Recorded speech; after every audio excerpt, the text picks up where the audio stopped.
आज की टेक्नोलॉजी पुराने जमाने के मुकाबले इतनी ज्यादा बदल गई है कि कभी कभी तो हैरत होती है कि हम कितनी दूर आ गए हैं। आपके स्मार्टफोन से लेकर आपके कमरे में लगे स्मार्ट टीवी तक, आइए देखते हैं रोजमर्रा की जिंदगी में इस्तेमाल होने वाली टेक्नोलॉजीज कितनी ज्यादा बदल चुकी हैं। Data storage. अपनी कीमती फोटोज और मैसेजेस को किसी ऑनलाइन ड्राइव में अपलोड कर देने का ऑप्शन हमारे पास हमेशा से नहीं हुआ करता था।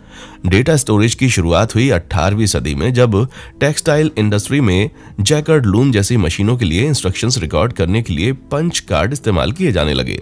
मशीन में डेटा इनपुट करने के लिए पेपर के इन कार्ड्स पे होल पंच करके उन्हें एक कार्ड रीडर में फीड किया जाता था, जो कार्ड्स के सीक्वेंस को डिजिटल इंफॉर्मेशन में तब्दील कर देता है।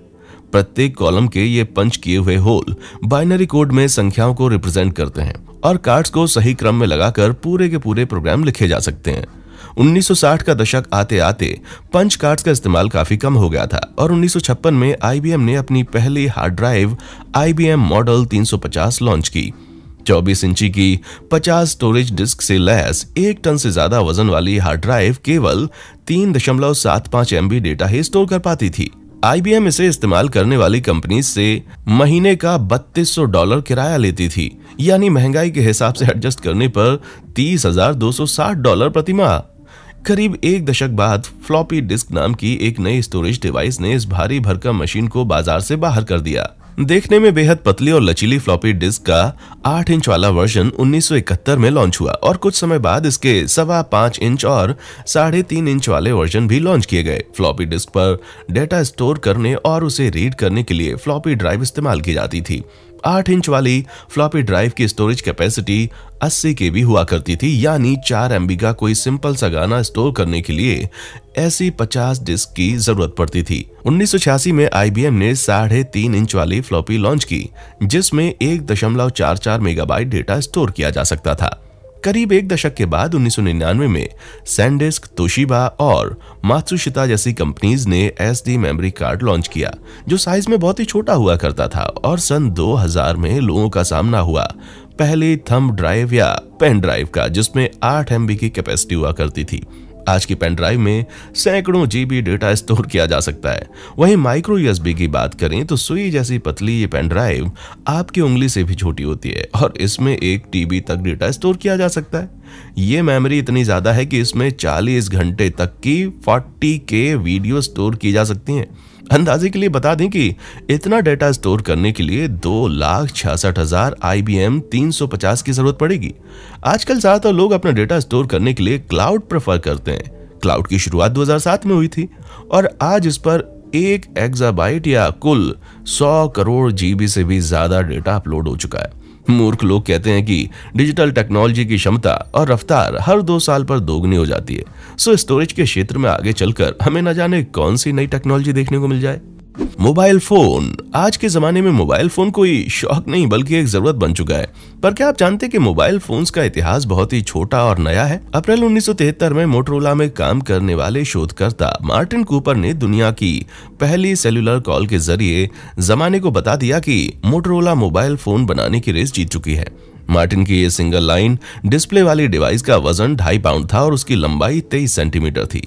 इसकी बैटरी को फुल चार्ज करने में पूरे 10 घंटे लगते थे, जिसके बाद इससे 30 मिनट तक बात की जा सकती थी।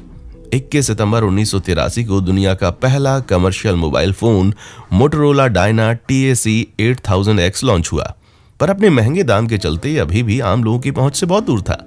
उस समय इस डिवाइस की कीमत $4000 या आज के हिसाब से $10,300 हुआ करती थी और फोन के मुकाबले 4-5 गुना ज्यादा भारी बैटरी को फुल चार्ज करने पर भी केवल 20 मिनट ही बात हो पाती थी। 1992 आते आते मोबाइल फोन सिर्फ बिजनेस वालों या अमीर लोगों की चीज नहीं रह गया, बल्कि आम लोगों के हाथों में भी पहुंचने लगा। इस बदलाव के तहत बाजार में सबसे पहले कदम रखने वाला फोन था नोकिया 1011। ये बेहतरीन हैंडसेट बहुत ही सक्सेसफुल रहा और इसे बड़े पैमाने पर मैन्युफैक्चर किया गया। इस सेट ने आगे चलकर आज तक के सबसे मशहूर मोबाइल फोन नोकिया 3310 के लिए भी रास्ता तैयार किया। 3310 में 99 फोन नंबर सेव किए जा सकते थे और इसमें SMS भेजने की सुविधा भी उपलब्ध थी। सन 2000 में लॉन्च होने के बाद इस सेट ने धूम मचा दी, जिसके चलते नोकिया मोबाइल फोन मार्केट का सबसे बड़ा खिलाड़ी बन गया। 2007 में स्टीव जॉब्स ने अपनी टीम के साथ मिलकर सबसे पहला आईफोन लॉन्च किया। जिसमें 3.5 इंच की स्क्रीन, 8 घंटे का टॉक टाइम और बहुत से इंटरेस्टिंग एप्लीकेशन समेत कई नए फीचर्स भी मौजूद थे। आज बाजार में 150 से ज्यादा मोबाइल फोन निर्माता मौजूद हैं, पर फिर भी कुछ नया करने के मामले में एप्पल आज भी सबसे ज्यादा आगे है। उदाहरण के लिए हाल ही में लॉन्च होने वाला आईफोन 11 को ले लीजिए, जिसमें 6.1 इंच की लिक्विड रेटिना डिस्प्ले स्क्रीन के साथ साथ 256 GB स्टोरेज भी है। सबसे अच्छी बात तो यह है कि इन सब फीचर्स के बावजूद आईफोन 11 का वजन मात्र 0.4 पाउंड ही है। रीडिंग को हमेशा से ही एक अच्छी आदत माना जाता है, जो हमारा ज्ञान बढ़ाने के साथ साथ हमें दुनिया को देखने के अलग अलग नजरियों से भी वाकिफ कराती है। लेकिन डिजिटल टेक्नोलॉजीज आने के बाद से रीडिंग से जुड़ा बहुत कुछ अब बदल चुका है। पहले किसी टॉपिक पर पुख्ता जानकारी हासिल करने का सबसे अच्छा तरीका होता था उससे जुड़ी किसी किताब को उठाकर पहले पन्ने से लेकर आखिरी बटन तक चाट डालना। पर आज घर घर में लैपटॉप, स्मार्टफोन, टैबलेट और ई रीडर जैसी डिवाइसेस ने किताबों की जगह ले ली है। 1997 में इंक ई नाम की एक कंपनी ने इलेक्ट्रॉनिक पेपर की एक क्रांतिकारी डिस्प्ले टेक्नोलॉजी दुनिया में लॉन्च की। इलेक्ट्रॉनिक पेपर किसी आम पेपर के टुकड़े की तरह लाइट को रिफ्लेक्ट करता है, वो भी बिना बैकलाइट वाली स्क्रीन पर यह आइडिया लोगों को कुछ खास नहीं भाया। फिर 2004 में अमेज़न के संस्थापक और मुख्य कार्यकारी अधिकारी जेफ बेजोस ने दुनिया का सबसे बेहतरीन ई रीडर बनाने का प्रोजेक्ट शुरू किया और इसी के साथ रीडिंग की दुनिया में क्रांति मचा देने की रेस शुरू हो गई।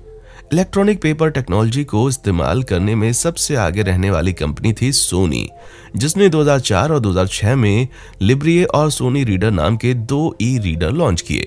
पर 2007 में अमेज़न द्वारा किंडल का पहला वर्जन लॉन्च किए जाने तक ई रीडर का कॉन्सेप्ट लोगों के बीच में ज्यादा कामयाब नहीं रहा। अमेज़न किंडल 6 इंच की स्क्रीन वाली एक कॉम्पैक्ट डिवाइस थी जिसमें 250 MB की मेमोरी हुआ करती थी, जिसमें लगभग 200 किताबें आराम से सेव हो सकती थी।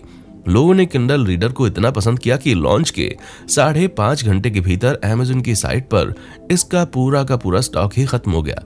2015 में ई मार्केटर द्वारा किए गए एक आकलन की माने तो अमेरिका में करीब 8.5 करोड़ लोग किताबें पढ़ने के लिए ई रीडर का इस्तेमाल करते हैं और अमेरिका और ब्रिटेन में किताबों की पब्लिशिंग से होने वाली आमदनी का आधे से ज्यादा हिस्सा केवल ई बुक्स की बिक्री से आता है। हाल ही में अमेज़न द्वारा किंडल का पेपर व्हाइट वर्जन लॉन्च किया गया, जिसकी 8 GB मेमोरी में 2000 के लगभग किताबें सेव की जा सकती हैं।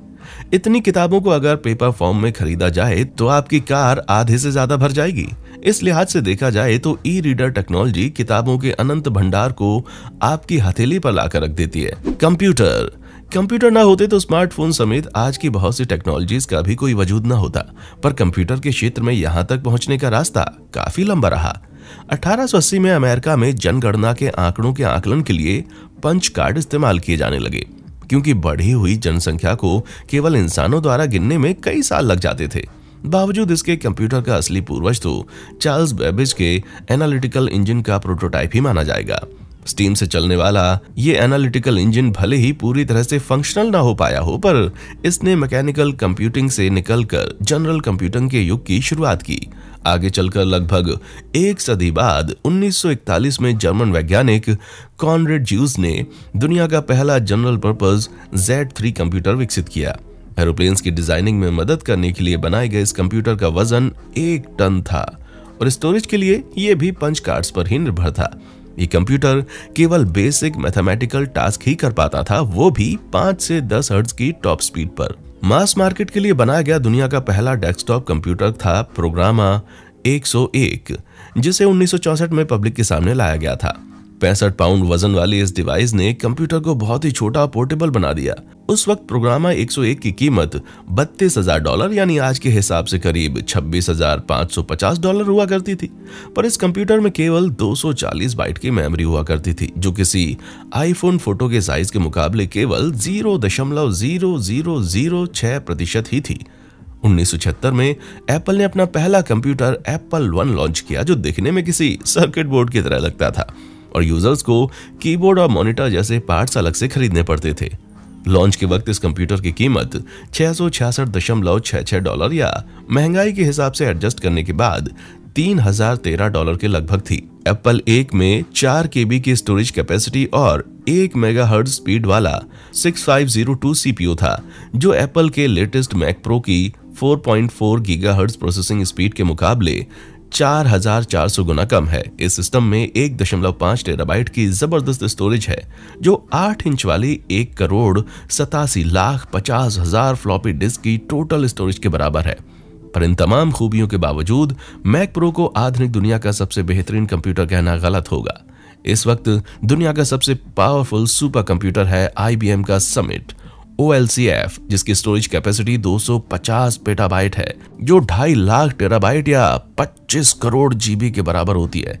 इस कंप्यूटर की रफ्तार इतनी तेज है कि इसे फ्लोटिंग पॉइंट ऑपरेशंस पर सेकंड्स या फ्लॉप्स में नापा जाता है, और अपनी चरम क्षमता पे समिट 200 पेटाफ्लॉप्स की रफ्तार पे काम करता है। ये प्रोसेसिंग पावर इतनी ज्यादा है कि एक जेनोमिक एनालिसिस के दौरान समिट ने एक्सा-ऑप या 1 लाख मिलियन ऑपरेशन प्रति सेकंड की रफ्तार प्राप्त की थी। लैपटॉप। जब डेस्कटॉप कंप्यूटर्स का इस्तेमाल ऑफिसेज वगैरह में आम हो गया तो इंडस्ट्री एक्सपर्ट्स ने कंप्यूटर को और भी छोटा पोर्टेबल बनाने की तरफ अपना ध्यान केंद्रित किया। दुनिया का पहला पोर्टेबल कंप्यूटर था ऑसबोर्न 1, जो एडम ऑसबोर्न नाम के डिजाइनर द्वारा 1981 में विकसित किया गया था।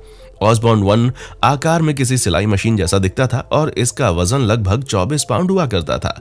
किसी सूटकेस की तरह खींची जा सकने वाली इस डिवाइस में 5 इंच की स्क्रीन, 5.25 इंच वाली 2 फ्लॉपी ड्राइव और 4 मेगाहर्ट्ज का एक सिंपल सा CPU जुड़ा हुआ था। लॉन्च के वक्त इसकी कीमत $1795 या आज के हिसाब से $5080 हुआ करती थी।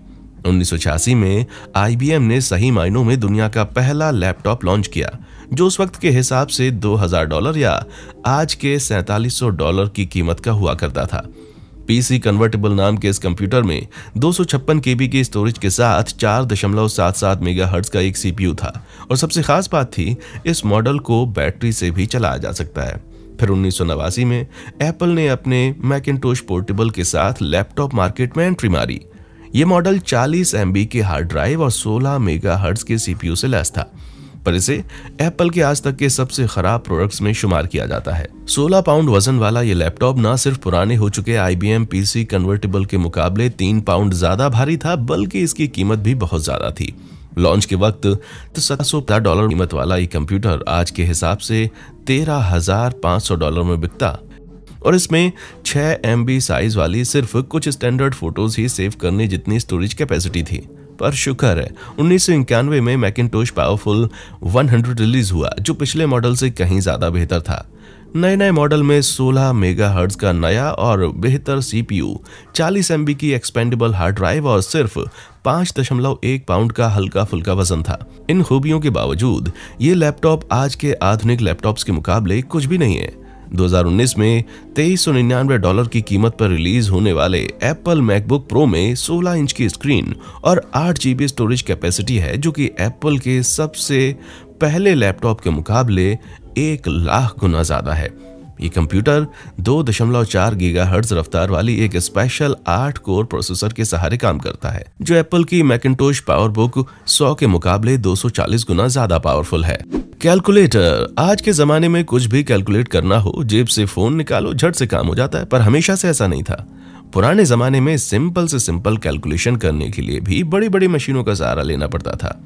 1820 में थॉमस डी कॉल्मर ने अरिथमोमीटर नाम की एक मशीन पेटेंट कराई। इस मशीन को आधुनिक कैलकुलेटर का पहला पूर्वज माना जाता है, और 1851 से 1915 के बीच इसे मैन्युफैक्चर भी किया गया। साइज में किसी डेस्कटॉप जैसी इस मशीन को चलाने के लिए आपको मशीन के रिवर्सिंग लीवर की मदद से मनचाही मैथमेटिकल ऑपरेशन चूज करनी होती है। फिर कर्सर की मदद से 0 से 9 अंकों वाली स्केल्स का इस्तेमाल करके अपना नंबर इनपुट करना होता है। फिर क्रैंक को दबाते ही ऊपर की ओर स्थित टोटलाइजर विंडो पर रिजल्ट डिस्प्ले हो जाता था। दूसरे विश्व युद्ध के दौरान सेनाओं की जरूरतों को पूरा करने के लिए और भी सटीक और शक्तिशाली कैलकुलेटिंग मशीन्स की जरूरत महसूस हुई, जिसे पूरा करने के लिए 1946 में electronic numerical integrator and computer या NEA लॉन्च किया गया। ये दुनिया का पहला जनरल पर्पस कैलकुलेटर था, जिसे विकसित करने में पेंसिल्वेनिया यूनिवर्सिटी के छात्रों को $4,87,000 या आज के हिसाब से कुल $60 लाख का खर्चा उठाना पड़ा। ये मशीन तरह तरह के कैलकुलेशंस को आराम से पूरा कर लेती थी, और ये शुरुआती कैलकुलेटर्स के मुकाबले 1000 गुना ज्यादा तेज थी। पर तमाम खूबियों के बावजूद इस मशीन की अपनी कुछ खामियां भी थीं। NE1 को ऑपरेट करने के लिए 17,000 वैक्यूम ट्यूब, 70,000 रजिस्टर और 10,000 कैपेसिटर की जरूरत पड़ती थी, जिसके चलते इसका कुल वजन 30 टन से भी ज्यादा था। इस मशीन को रखने में 30 बाई 50 फीट का एक पूरा कमरा भर जाता था और इसे चलाने में 150 से 200 किलोवाट ऊर्जा खर्च होती थी। फिर सन 1967 में टेक्सास इंस्ट्रूमेंट्स नाम की कंपनी ने दुनिया का पहला पोर्टेबल कैलकुलेटर लॉन्च किया। कैलटेक नाम का ये कैलकुलेटर 4 इंटीग्रेटेड सर्किट बोर्ड या IC की मदद से कैलकुलेशन करता था और रिजल्ट को प्रिंट भी कर देता था। 1980 के दशक आते आते कैलकुलेटर्स ने वो रूप धारण कर लिया था जिससे आज हम सब वाकिफ हैं। किसी भी जेब में समा जाने और बैटरी से चलने वाले छोटे कैलकुलेटर जिसमें LCD स्क्रीन और सिर्फ एक IC होती है। वैसे आजकल कैलकुलेटर्स की जरूरत खत्म होती जा रही है क्योंकि सॉफ्टवेयर की मदद से अच्छे कैलकुलेटर का काम किया जा सकता है और अब लगभग सभी स्मार्टफोन्स में एक इनबिल्ट कैलकुलेटर जरूर होता है। टीवी के कॉन्सेप्ट की बात तो 20वीं सदी की शुरुआत में होने लगी थी, लेकिन उस पर अमल की शुरुआत 1924 में जाकर हुई। स्कॉटिश इंजीनियर जॉन लोगे बेयर्ड ने तेजी से घूमती हुई एक डिस्क पे मौजूद होल से लाइट पास कराकर सिंपल इमेजेस को स्कैन और प्रदर्शित करने का तरीका खोज निकाला था। 1920 के दशक की शुरुआत हुई बेयर्ड मॉडल B और C जैसे मैकेनिकल टीवी सेट्स की। लकड़ी के किसी डब्बे जैसे दिखने वाले इन टीवी सेट्स की छोटी सी स्क्रीन के पीछे एक बहुत ही साधारण इमेज स्कैनर लगा होता था। बेयर्ड मॉडल पर आधारित शुरुआती टीवी सेट डिजिटल की बजाय मैकेनिकल टेक्नोलॉजी पर काम करते थे। यह टेक्नोलॉजी वर्टिकल लाइंस को स्कैन करके इमेज प्रोड्यूस करती थी, जिसमें मात्र 30 लाइन प्रति फ्रेम की क्वालिटी ही मिल पाती थी। अंदाजे के लिए आपको बता दें कि किसी 144p क्वालिटी की वीडियो में प्रति फ्रेम 144 लाइनें स्कैन की जाती हैं, यानी शुरुआती स्क्रीन की डिस्प्ले क्वालिटी 144p वीडियो के मुकाबले 5 गुना कम होती थी। आप खुद ही इस वीडियो की क्वालिटी देख लीजिए। आगे चलकर 1930 के दशक में मार्कोनी AMI के इलेक्ट्रॉनिक टीवी सेट लॉन्च हुए जो डिस्प्ले के लिए कैथोड रे ट्यूब या CRT का इस्तेमाल करते थे। मार्कोनी सेट्स की स्क्रीन 405 लाइन प्रति फ्रेम स्कैन करती थी, जो बेयर मॉडल के मुकाबले 13.5 गुना बेहतर थी और इन स्क्रीन्स की डिस्प्ले क्वालिटी को अब पिक्सल्स में नापा जा सकता था। 1948 में एडमिरल मॉडल 19A12 जैसे टीवी सेट्स बाजार में आए। इस मॉडल की कीमत $165 या आज के हिसाब से $1800 थी और इसकी स्क्रीन 503 बाय 77 पिक्सल वाले 25 फ्रेम प्रति सेकंड डिस्प्ले करती थी। 1960 के दशक में मार्केट में कदम रखा कलर टीवी ने, जिसके बाद इस क्षेत्र में अगला बड़ा डेवलपमेंट था टीवी सेट्स में भारी भरकम कैथोड रे ट्यूब या CRT स्कैन की जगह दुबली पतली LCD स्क्रीन का इस्तेमाल किया जाना। यह टेक्नोलॉजी इमेज प्रोड्यूस करने के लिए इमेज प्रोडक्शन की जगह लिक्विड क्रिस्टल का इस्तेमाल करती थी, जो सभी ऑडियो वीडियो सिग्नल्स को रेड, ग्रीन और ब्लू सिग्नल्स में डिवाइड कर देती है। नतीजा ये हुआ कि लोगों के लिविंग रूम में अच्छी खासी जगह घेरने वाला टीवी बेहद स्लिम और दुबला पतला हो गया। पर टीवी डिस्प्ले टेक्नोलॉजी में हमने किस हद तक तरक्की की है, इस बात का अंदाजा लगाने का सबसे बेहतरीन तरीका है पिक्सल डेंसिटी, जिसे मेगापिक्सल पर फ्रेम या 10 लाख पिक्सल प्रति फ्रेम में नापा जाता है। 503 बाय 377 डिस्प्ले वाली सबसे पहली टीवी में केवल 1,89,631 पिक्सल पर फ्रेम ही हुआ करता था, जो कि किसी 1 मेगापिक्सल डिस्प्ले वाली टेक्नोलॉजी के मुकाबले 5 गुना कम था। अंदाजे के लिए बता दें कि एक आम 1080p HD टीवी में 1920 बाय 1080p वाला डिस्प्ले होता है, जिसमें 20,73,600 पिक्सल्स प्रति फ्रेम या 2.07 मेगापिक्सल की पिक्सल डेंसिटी होती है, जो कि 1930 के दशक के टीवी मॉडल्स के मुकाबले पूरे 11 गुना ज्यादा है। और भी आधुनिक 4K organic LED ultra HD TV range का डिस्प्ले 3840 बाय 2160p या 8.5 मेगापिक्सल प्रति फ्रेम से स्टार्ट होता है, जो शुरुआती सेट्स के मुकाबले 44 गुना ज्यादा है। और आगे चलें तो शानदार डिस्प्ले वाली 8K अल्ट्रा HD टीवी के 7680 बाय 4320 पिक्सल स्क्रीन की पिक्सल डेंसिटी 33.2 मेगापिक्सल पर फ्रेम होती है, जो कि दुनिया की पहली इलेक्ट्रॉनिक टीवी के मुकाबले 175 गुना ज्यादा बेहतर है। पक्के तौर पर कुछ नहीं कहा जा सकता कि आगे चलकर हमें अपनी टीवी में कौन सी टेक्नोलॉजी देखने को मिलेगी, लेकिन 2020 में रिलीज होने वाली LG की इस रोल की जा सकने वाली टीवी से साफ अंदाजा लगाया जा सकता है कि चीजें किस दिशा में बढ़ रही हैं। इनमें से किस टेक्नोलॉजी के बारे में जानकर आप सबसे ज्यादा सरप्राइज हुए? नीचे कमेंट बॉक्स में हमें अपनी राय जरूर बताएं। देखने के लिए शुक्रिया।